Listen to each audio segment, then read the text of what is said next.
one beach, 6 toys, 6 photos. Let's go! Good morning from Marina, California. So got Rachel here. Rach, which way do you want to go? Right or left? North or south? We have to go that way. All right, we're headed north. Looking at all these cool little landscapes that the bluff is creating above the beach. This hard sand formation, which kind of looks like a cool canyon wall, which would scale beautifully with some action figures. I have these 2 aliens from Mars Attacks, and I do like how this wall looks here and how it's going to scale with these 1/12 scale aliens. Not using wire or anything. I'm going to try and set them up against the wall of the canyon.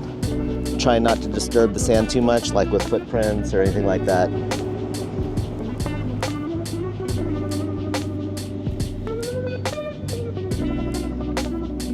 Kind of put him in a little deeper. Hopefully that'll stabilize him. You know, it's windy here. I could see him wobbling around, so we'll put this guy right here. He's got a little gun, just in case. I try to be mindful of their feet too, like being mindful if they're buried or if they're visible. And generally I like to keep them a little visible, and I see the front guy still wobbling around, so I'm gonna get my camera and see if I get this shot. Again, kind of thinking about composition. Always thinking about composition, actually. And I love how the top of the canyon wall, quote unquote canyon wall, is coming out from the top right of the frame down into the middle of the image. Okay, let's see what we got. Yeah, you know what? I don't have to noodle this thing to death. I like what I got. Back down the beach we go. I'm gonna shoot Gary. We just have beach here, and my idea is he's gonna just be kind of like crawling up the beach, away from the ocean. Just a simple little shot. Just my camera. Okay, gonna come down towards the beach. And normally I'd be worried about footprints, but because he's so small that I can get footprints next to him and it won't be in the photo. Okay.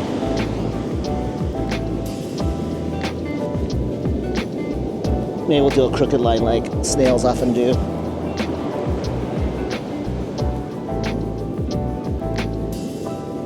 All right.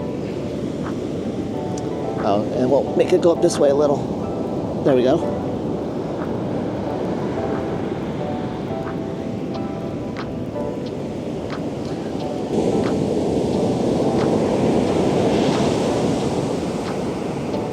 Coming. Good boy.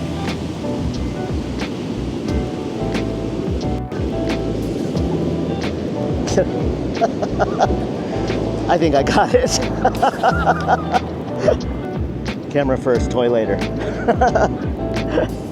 All right, almost lost Gary there with that wave, but it was okay. I probably would have got a few more shots, maybe at a different angle, but that was an omen to keep moving.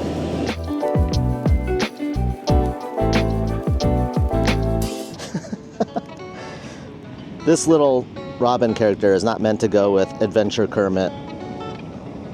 And Robin, it's very limited in his range of articulation. But I think like a piggyback, a froggy back ride would be super fun. I don't know if that looks right or not. Maybe straight on it does. Less of an angle.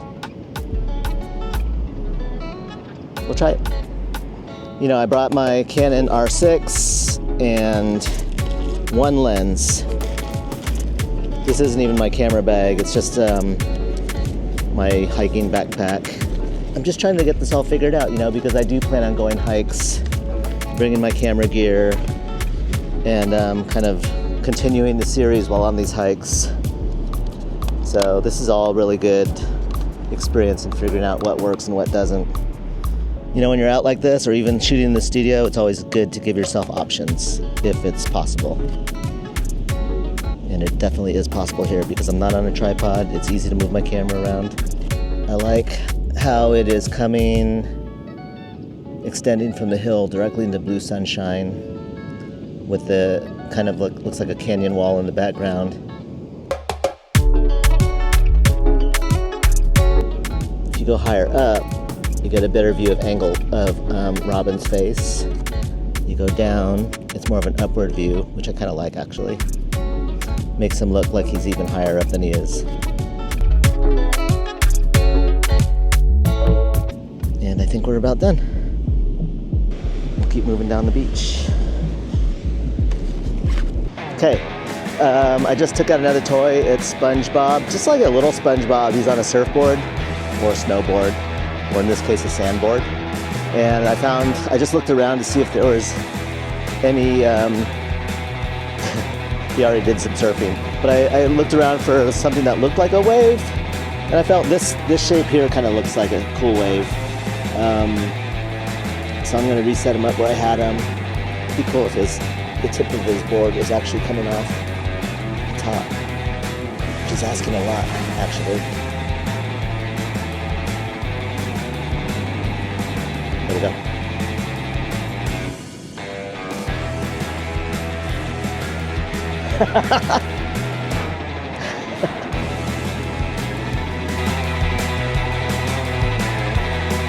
Again, still walking north on the beach, and but again, it's just the act of getting out into the environment wherever you're at and looking for cool places to shoot toys.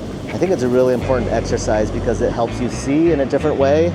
Normally, like at home, if I'm shooting in my studio or in my backyard, I will have a really good idea formed in my mind of what I want to shoot already, so I'm kind of locked into that. When I'm coming out in situations like this, whether it's at the beach or at a park or in downtown Hollywood or wherever it's going to be, those are more opportunities for me to observe the environment and see where certain toys might be really cool photographed in. Right here we have we have a really old, probably waterlogged tree stump. It's got some really cool textures. It's almost got like, I don't know, almost some areas it looks like it's got hair. But I love how it's positioned here on the beach. The sun is going to be in a good position to shoot it with the ocean in the background, which I think is going to help make this image really cool and interesting. So now the challenge will be, you know, getting him set up. It's pretty challenging working with this guy, to be honest, because his legs do not open at all. Okay, so I have him there with the whip in his hand. I'm gonna put on his hat, which probably will throw the weight off. Yeah, it looks pretty fantastic with the waves in the background. Let me see if I can get a little stronger depth of field so we get a little more of the ocean in the back. We can make it out a little better. Adventure Kermit looks so majestic up there. Now, if only there was a half-sunken Statue of Liberty in the background from Planet of the Apes. Yeah, so always thinking about composition, how certain lines intersect the subject that you're shooting, changing the angles. Again, you want to give yourself as much opportunities to walk away with a killer shot as possible, especially when you're out and about like this, when you don't already have the idea cemented in your head of what it's going to be. Yeah, that's it.